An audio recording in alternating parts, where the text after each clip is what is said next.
guys, welcome back to Medical Coding with Blue. Today's episode is all about the medical coding career. Should you take the leap? Some things to think about. If you are brand new to my channel, welcome. I am Blue, I'm a medical coder. Okay guys, before I get into today's message, because it's kind of a long message that I got that inspired today's episode, I want to say a few things first. The only person who can decide if something is for you is you.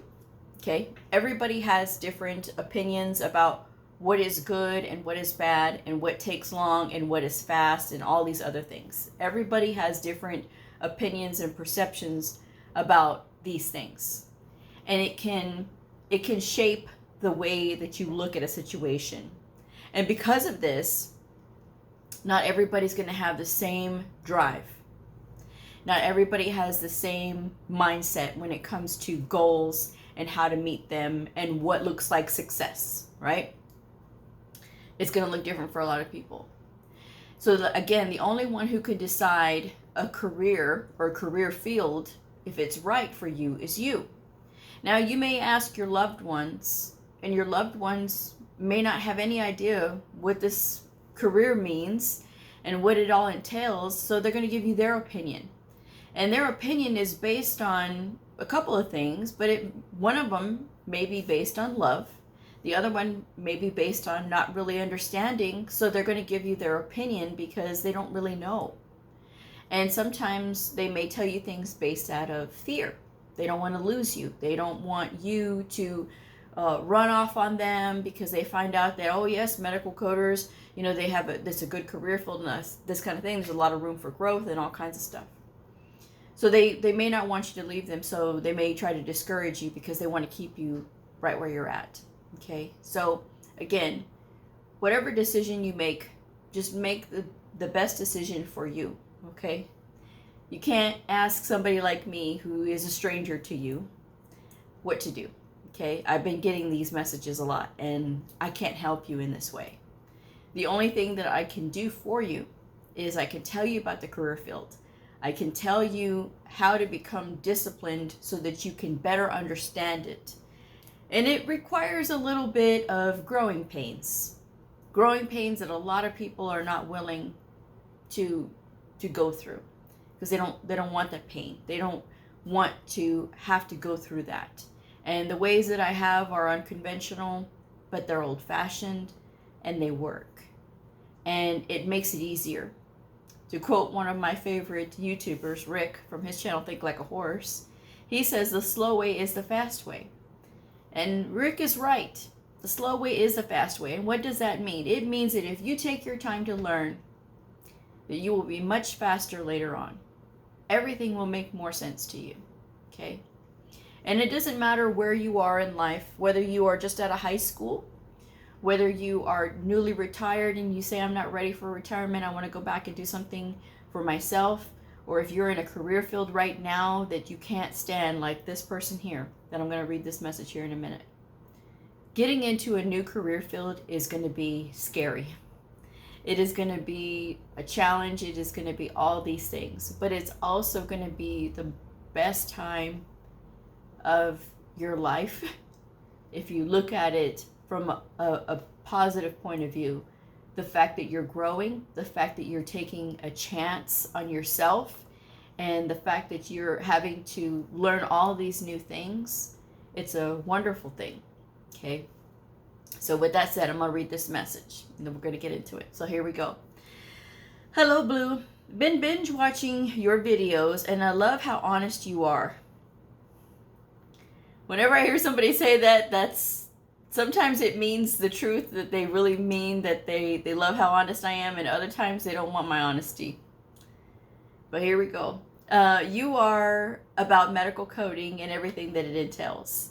I've been thinking about getting started and doing the self-study for medical coding because I've been at my job for 34 years. 34 years. And I hate it. And I would love to pursue something new. My question is, if I do the course, pass the exam, where do I start looking for a job? How does it work transitioning from a job that I've had for so long? You mentioned before that coding is not a side hustle. It is not. Okay, that's a disgusting way to describe this field that is not a side hustle. Okay, I know you hate that word and I get it. Coding is a real job. But if I do start as a coder, I'll be honest and say I would be afraid of quitting my job that I've had for that long, that comes with all the benefits. And it's not like I'd be quitting a job that has nothing attached to it. I'd be giving up my great insurance, pension, and other things. As I said, I hate my job. Then why?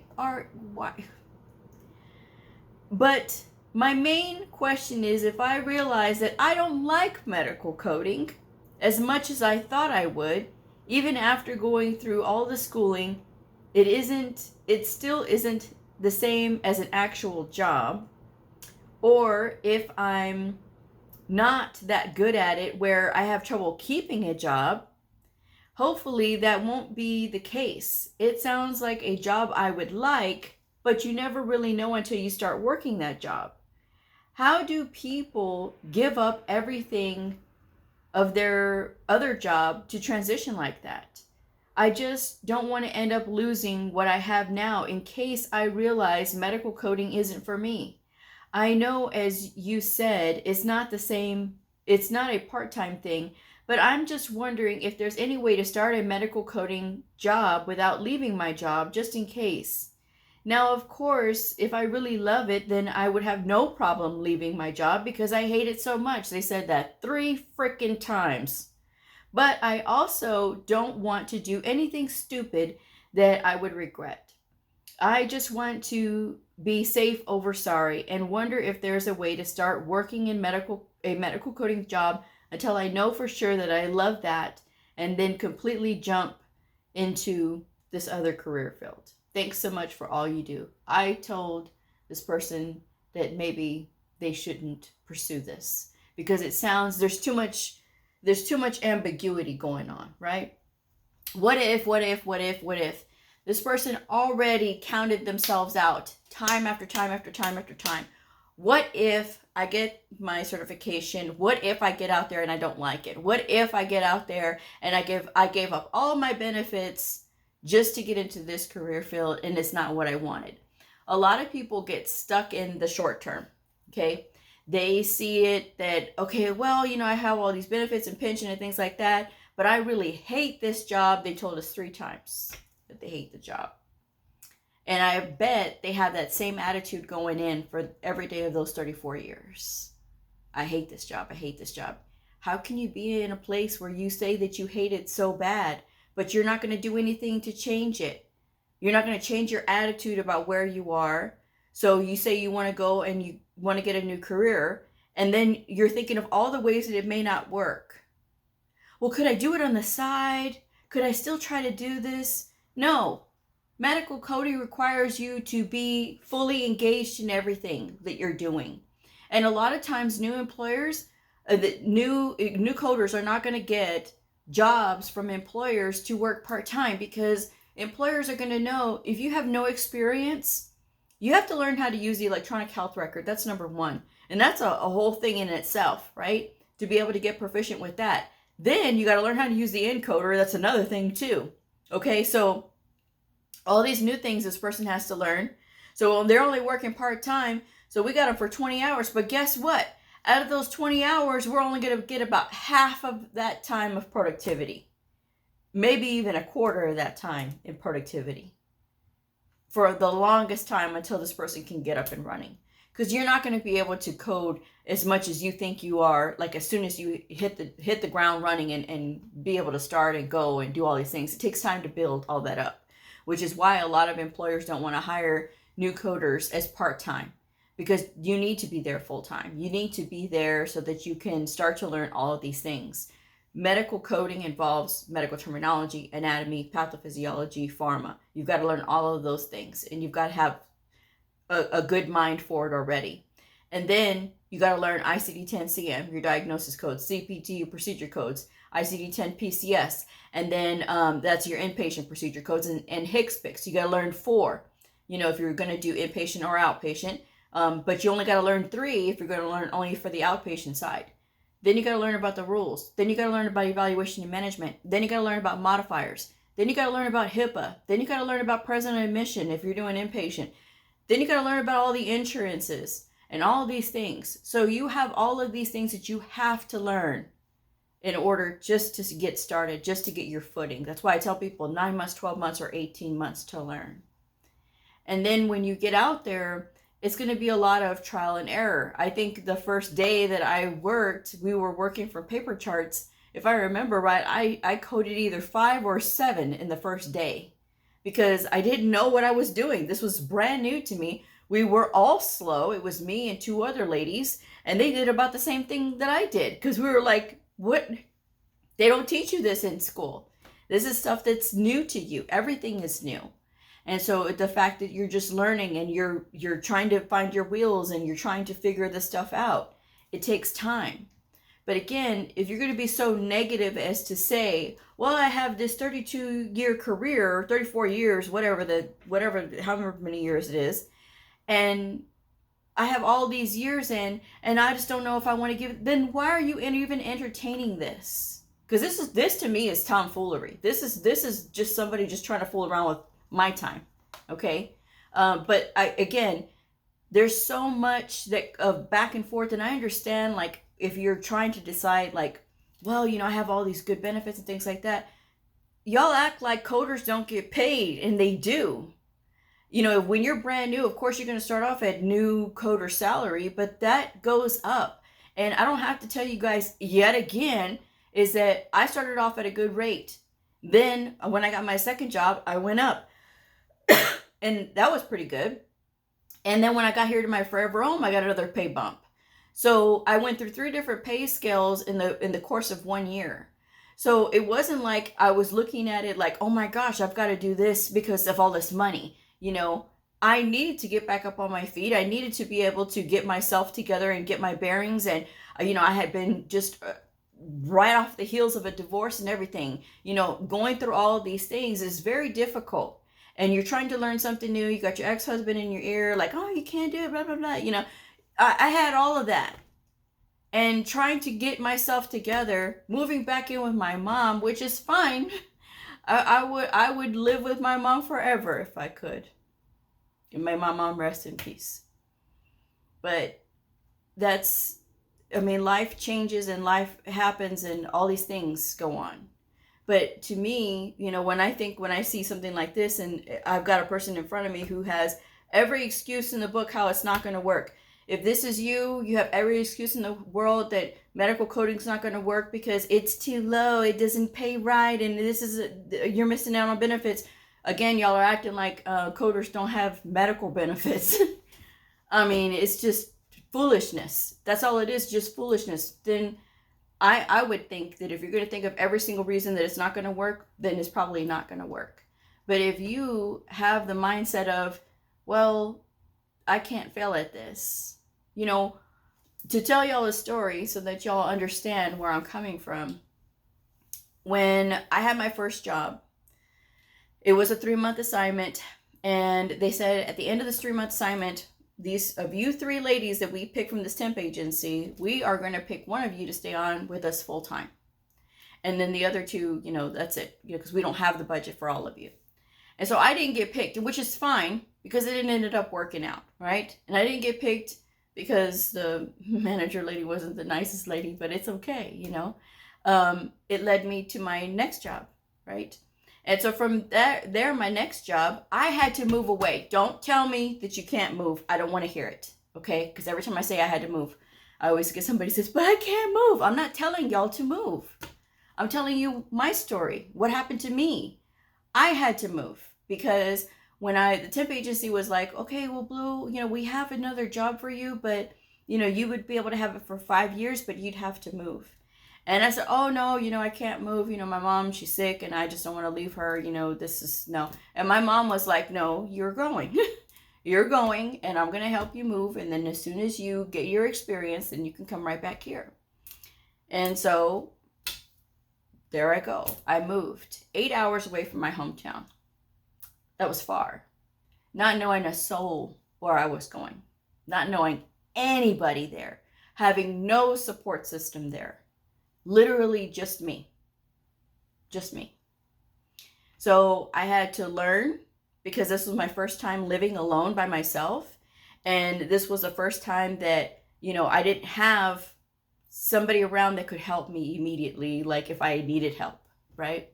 And again, I always say I moved from my mom's house to my husband's house and then back to my mom's house. And then living out there on my own, I was literally by myself. Okay, I've got to figure this stuff out. You know, I've got to get myself together. And I have to work in this job that it's brand new to me. I still only had 3 months worth of experience. And now this is a brand new field to me. So I have to make this work. I cannot fail at this. Failure is not an option. That's what I told myself. Was I scared? Out of my mind. I was scared out of my mind. And now that I think about it, like, really, Blue? Like, you went all the way out there, you got this apartment, and you're just living there. And it's just like, yeah, I was there. I was there for 8 months. And at the 6-month mark, I started applying for jobs again because I was trying to get back home. That's what I wanted. I was trying to get back home. I had experience now. Not a lot, but I had some experience. And by golly, I was going to come back home. You know, because that's what I wanted to do. I wanted to get back home. You know, that was everything to me, was my goal to get back home. So when I started applying, I got the call for the interview here. I was 6 months in, right? And so I do this interview and I'm like, you know, yes, this is going to be fantastic. This is going to work. This is great. This was a wonderful interview. And I did a fantastic job. I know I did, because I could feel it, you know, and I was so excited. I told my mom, I was like, you know, I'm coming home. This was a really good interview. I just know that they're going to call me back. And, you know, I was asked that golden question of, you know, if you get a call, how soon, if you get selected, how soon could you start? I said 2 weeks to the day I get the call. There was no like being coy, oh, let me negotiate my salary. No, there was none of that. It was, come on, let's go. I'm ready. I'm ready, coach. Put me in. And so then I didn't get the call. I didn't get the call, and I'm on the phone, and it's about a month later, and I'm crying to my mom, and I'm like, Mom, I don't know what happened. She's like, it's just not your time yet. It's not your time yet. And she's like, it's going to be okay. It's just not your time yet. And so about a month later, I saw the job open up again, but it was for a better position. And so I said, I'm going to apply again. So I told my mom, I called her and I said, Mom, the job's open again. I'm going to apply again. She said, go for it. Go for it. And so I applied and I got it. And then I moved here to my forever home. Again, another, am I scared out of my mind? Absolutely. Absolutely. Scared. But I did it. I did it. And it was because I had that mindset of like, I can't give up. I cannot give this up. This is what I was trained in. This is what I'm doing. This is what I'm going to do for my career. I love this. And then I lost my mom. And that was just a few months after I got here. So now I got nothing. I got nothing. I got nobody. And I have nothing. But I said, you know what? I'm just going to keep doing this. We're going to keep doing this. And then I had the worst, most horrible micromanager of a boss on top of it. And that didn't make matters any easier. But I kept up what I was doing. I said, nope, I've got to stay here. This is my job. I can't give this up. So I put my nose to the grindstone and I started studying, because that's where I was like, okay, this is what I can do. This is what I can do to focus. And that's exactly what I did, was focus on studying. And that's exactly how I was able to get through that time.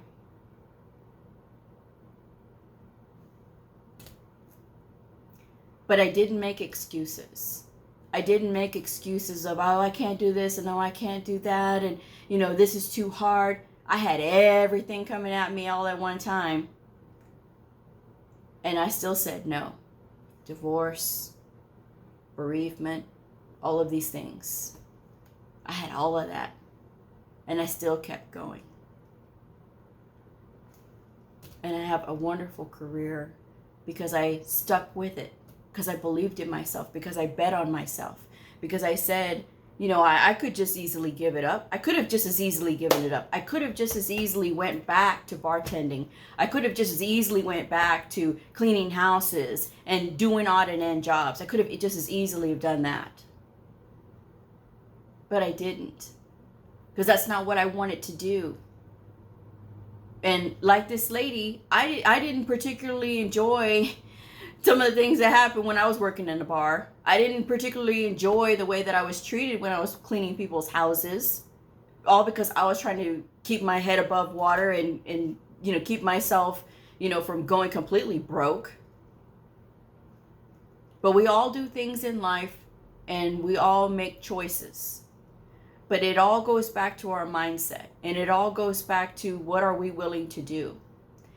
This lady does not sound like this is what she wants to do. She sounds like it's easier for her to stay at a place that she doesn't want to be than it is to take the chance and, do all these things. Because like I said, please don't do it.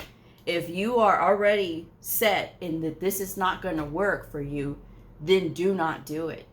Because then it's not going to work, right? Because it all has to go with your mindset and how you think about things. But if you are out there and you're scared and you're saying, well, I have this and have that, you don't have to quit your job when you're in school. You can definitely still work and go to school. And then you can still work while you're out there trying to find a job in coding.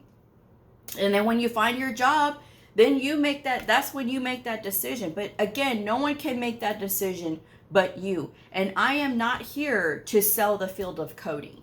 There are other people that do that, like the schools.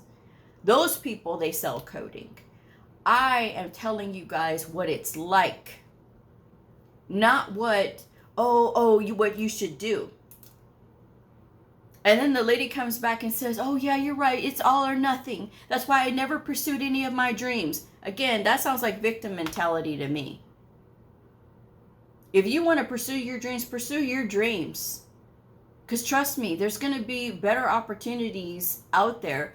But if you have that negative mindset like that, that's kind of hard to break, right?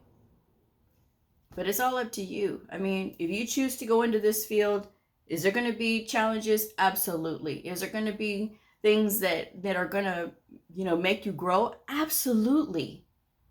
But that's what you can expect from this field. It takes commitment. It takes persistence. It takes tenacity. It takes all of those things. And if you are not willing, and if you get so discouraged right away, and if you're not willing to do that, this is not for you. I don't care how many thumbs downs I get on this one, but I'm telling y'all, it's not for you if you give up so easily, because it's so much. We have to know what doctors know while never having gone to medical school. And I only tell y'all that because it's the truth. Sometimes people, especially like the surgeons, sometimes they will look at you like, oh, what do you know? You're just a coder. You just have a certification. You have a certificate. Yeah, you're right. I just have a certificate. But at the same time, I know these rules. And I'm the one who's going to help you. We're teammates. And I've always established myself that way. That, I've learned all these things. Because when I go into a room, I've got to be able to answer these questions from these people who have years of education behind them. There's no excuse for me not to know this stuff. And if I don't know it, then I have to make sure that I write it down so that way I do find out and give them an answer. Because there's no excuse for not giving an answer when they've asked you something. But if you're not willing to do that, that's not you. You're going to have a hard time in this field, because there's people that, they're lackadaisical and they coast along just fine. But then there's people that really do love what they do. And that's how you find that passion. Because you get into it, you start learning more, and you start asking the right questions. You get curious about things, and then you start discovering things on your own, and then you start doing more research, and then you start sharing that knowledge, and then all of a sudden you become the subject matter expert. And that's how that happens. That's how success happens. That's success in my eyes. And there's all the other perks that go along with it as well, that I don't have to get into.